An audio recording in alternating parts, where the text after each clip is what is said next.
El mágico paisaje, rodeado de laderas y volcanes que resguardan las azules aguas del lago de Atitlán, encierran historias misteriosas y escalofriantes de seres sobrenaturales que describen los elementos formadores de aquel lago. Al parecer, los primeros ancestros que crearon los volcanes no le pusieron fondo al lago de Atitlán. Jamás se le ha descubierto desembocadura.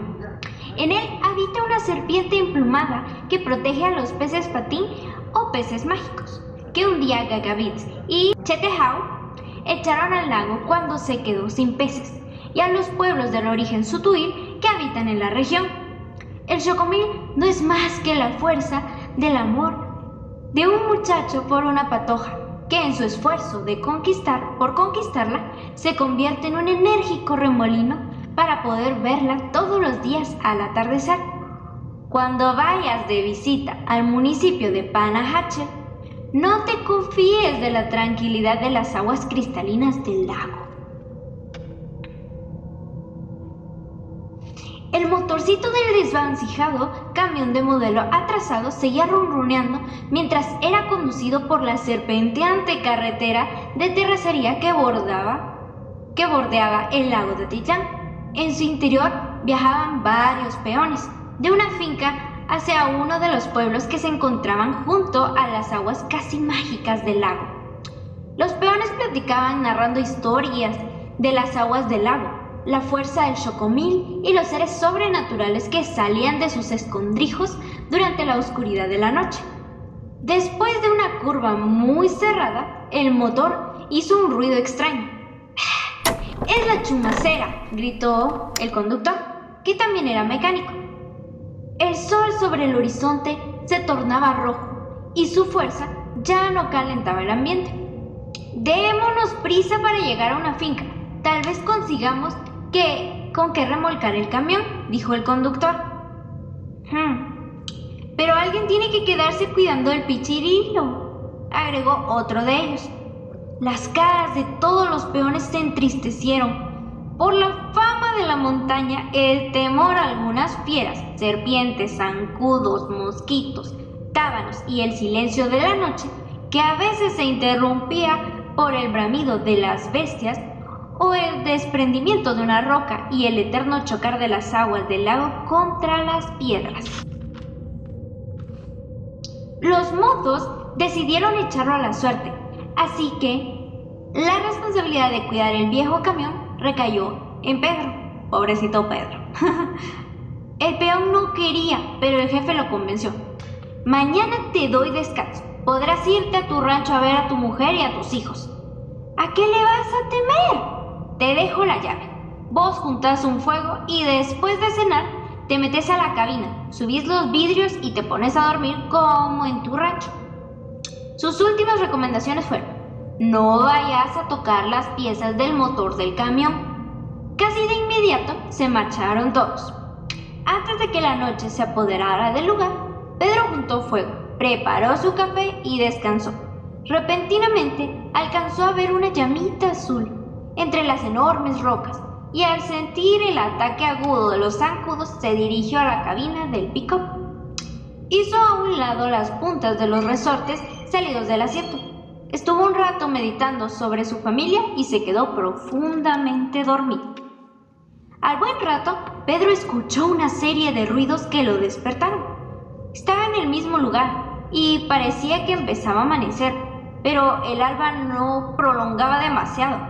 No tenía reloj, pero estaba seguro que el sol ya iba a salir, mas no aparecía. Inquieto por lo extraño de la situación, abandonó la cabina. Desde la altura en que se encontraba se podía ver la majestuosidad del lago, pero no tenía mucha agua. Con tan poca luz, no se ve bien, pensó para sí. Sin embargo, sí podría distinguir que en una de las orillas del lago había un grupo numeroso de guerreros. Pedro nunca había visto nada parecido. Ya está, ok, ya está viendo cosas. Bueno, los guerreros llevaban pieles y tocados de plumas que hacían parecer que iba a salir volando. Se restregó los ojos y miró con mayor atención. Los guerreros llevaban a un prisionero tan lujosamente ataviado como ellos mismos. ¡Ah, qué interesante! ¡Chan, chan, chan! Los cantos, danzas y rituales llegaron a un frenesí, y los guerreros dieron muerte al prisionero con sus flechas y macanas. ¿Sale? Lo estaban matando. Cualara. Pedro alcanzó a escuchar confusamente el nombre de Tolgón. Los restos del enjollado prisionero fueron lanzados al centro del lago. Inmediatamente, los guerreros iniciaron una procesión que los llevaría a la otra orilla del lago. Pero mientras avanzaban, el agua iba subiendo de nivel. Sospechoso, muy sospechoso. Los guerreros atravesaron el lago en silencio. 2 personas cerraban la procesión, un hombre y una mujer. Los cánticos y rituales llegaban hasta los oídos de Pedro, y pudo escuchar que los nombres de estos últimos eran Gagabitz y Chetehau. Cuando llegaron al lugar que había elegido, se separó Gagabitz. Para entonces las aguas habían alcanzado su nivel. Las aguas se oscurecieron y empezó a sentirse un fuerte viento que soplaba y estremecía todo el ambiente, hasta que se formó un remolino. Pedro pensó que el remolino crecería hasta dañar a los guerreros que estaban en la otra orilla, pero en un momento Gagabitz se lanzó al remolino. Las plumas de su capa y tocado lo envolvieron, mientras su cuerpo se alargaba de acuerdo con las ondas del remolino, hasta que se convirtió en la serpiente emplumada. Pedro quedó profundamente sorprendido. Aquello era como una aparición fantástica y no se explicaba por qué no terminaba de amanecer. Gagabitz, convertido en remolino, se alejó por los cielos y entonces el sol empezó a despuntar. Era tan brillante como si saliera por primera vez para todos los que habitaban el lago. Los guerreros empezaron a conversar con el otro grupo ataviado como ellos.